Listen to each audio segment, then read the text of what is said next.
काशी करोंद का रहस्य जानने के लिए देखें ये वीडियो। क्या बताते हैं कि काशी करवत काहे लेत है, बनारस में जाके कहते क्यों अपनी गर्दन कटवाता है। पुण्यात्माओं, इतना जबरदस्त जुगाड़ कर रखा था इन अज्ञानियों ने, और आत्मा उसी दिन से परमात्मा की चाह में भटक रही है। इसको जिसने भी कोई जैसा भी परमात्मा पाने की विधि बताई, कितना एक कठिन से कठिन है, इसने वो भी स्वीकार किया।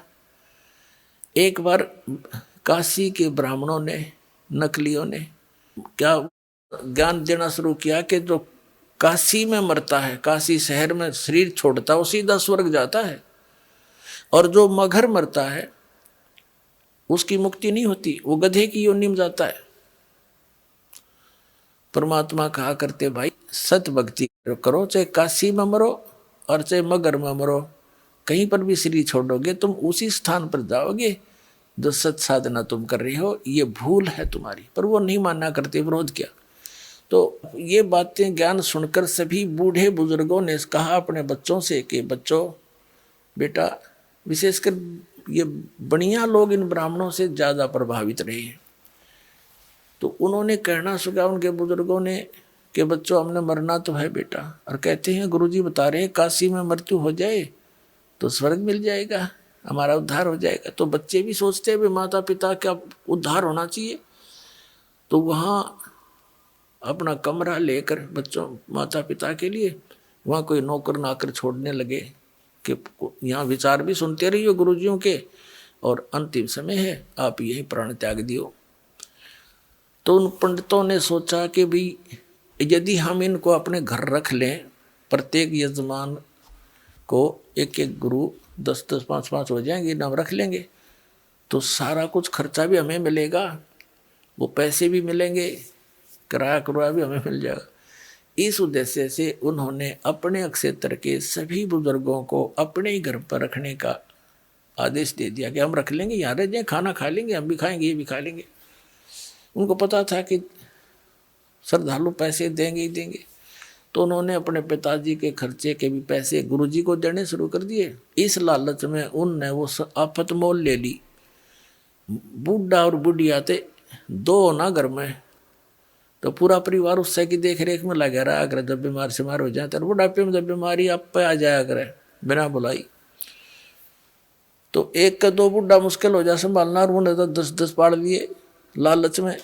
फिर उन नकलिया ने के स्कीम बनाई वो गुरुआ ने कि भैया तो बात बिगड़ गई, अब ये तो आण लग रहे हैं, पता नहीं 100 भी हो जाएंगे, या तो हम कैसे रोटी पवाएंगे रोज जिंदगी।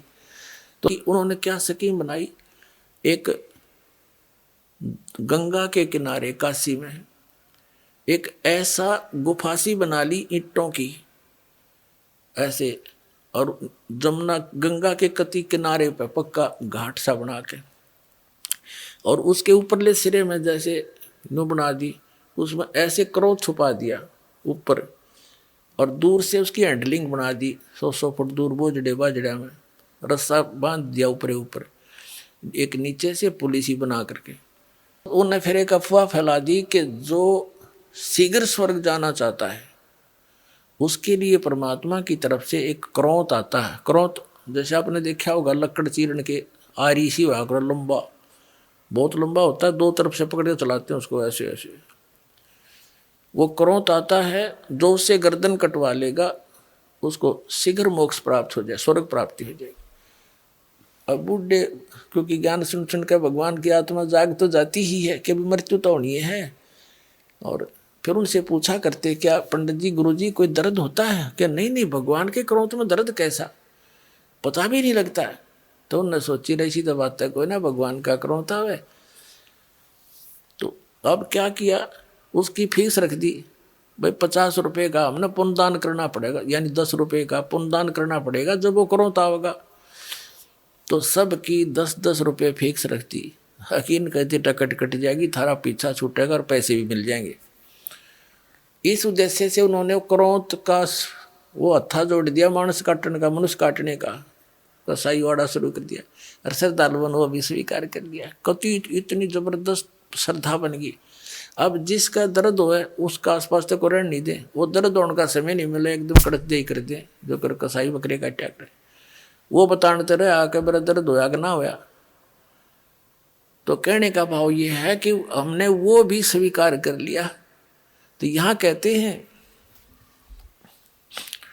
कि काशी करवत काहे ले ही, बिना भजन नहीं ढंग रे।